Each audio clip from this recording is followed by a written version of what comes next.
everybody. Bill Caskey back at the Bill Caskey Podcast. Today's episode is the beginning of a series, a 5-part series on some things you can do to maximize profit. Now, this is primarily for CEOs, VPs of Sales, C-suite people who want to use the sales asset, your salespeople, to maximize profitability inside your company.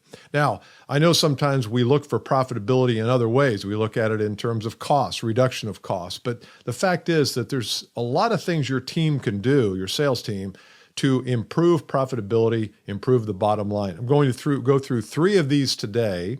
And then in subsequent episodes, we're going to take 3 or 4 each time until we get to all 15 of them. I don't need to tell you the impact of a low margin business. You can't invest in people. You can't invest in marketing. Sometimes it just puts a lot of strain on the business because you're always working on top line revenue. But if there's not enough going to the bottom line, everything kind of slows. It's like a sludge that gets into the machinery. And so these 15 things I think are really going to help you. Now, some of these cost a little money to implement. Most don't.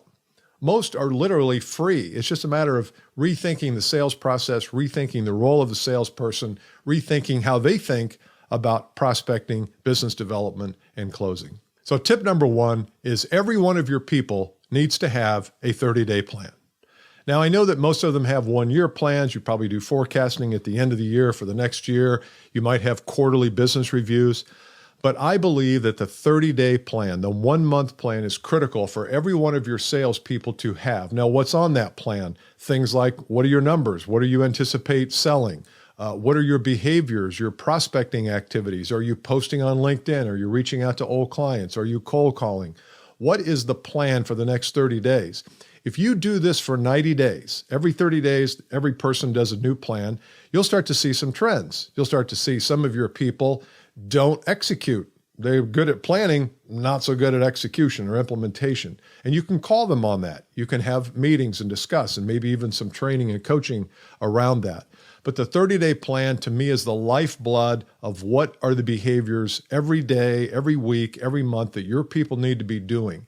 After 90 days, I think you'll see a massive shift in engagement of your people, results, because I know that's what we're all interested in. And why does this improve profit? Well, A, it's going to improve the funnel.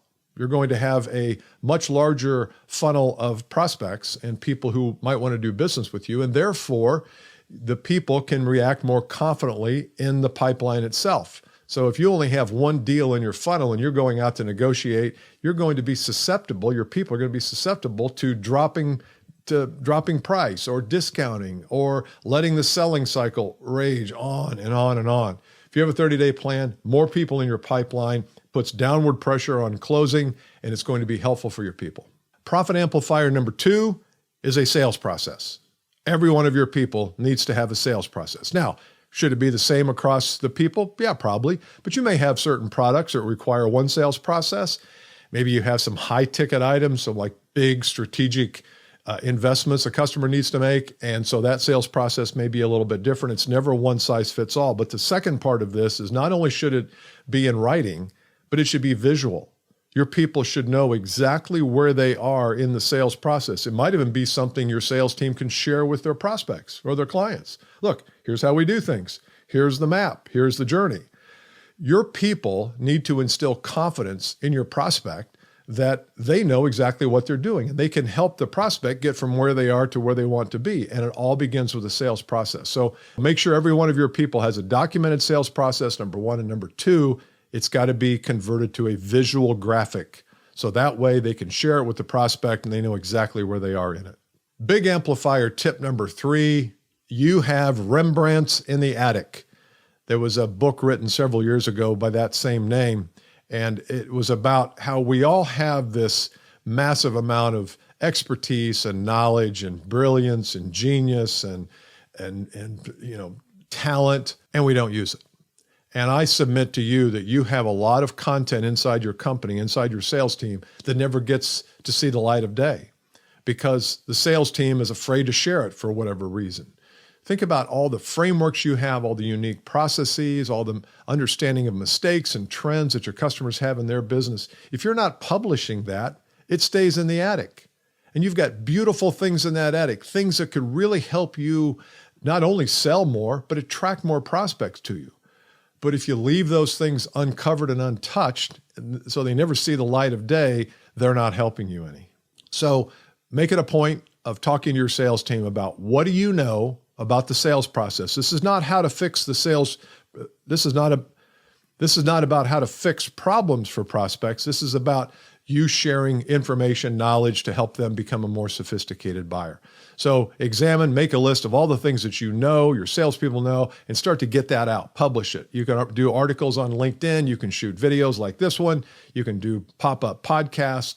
Whatever it is, you need to start getting those Rembrandts and that genius out of the attic into the marketplace. So those are the 3 for today. So number 1, 30-day plan. Everybody's got to do one. If you want some kind of a format, you can go on Google. We've got one we use for our clients. It doesn't have to be perfect. It just has to be real. Number 2, you've got to have a visual sales process. Document it first and then visualize it second.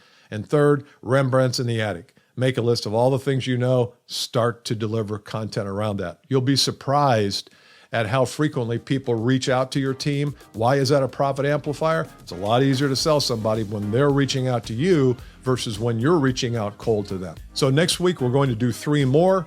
In the meantime, if I've said anything here that you say, I'd kind of like to talk to you, Bill, about our team or what we can do, what we can be doing better, in the show notes, there's a link, maybe at the bottom of this video. In the lower third, there's a link to get on my calendar. There's a quick 3 or 4 minute movie there I'd like you to watch. And then there's a way for you to get in touch with me if you'd like to book a call. We can talk about your team and talk about how we might be able to help you. All right. So I'll see you next time. We'll talk about 3 more of these big profit amplifiers.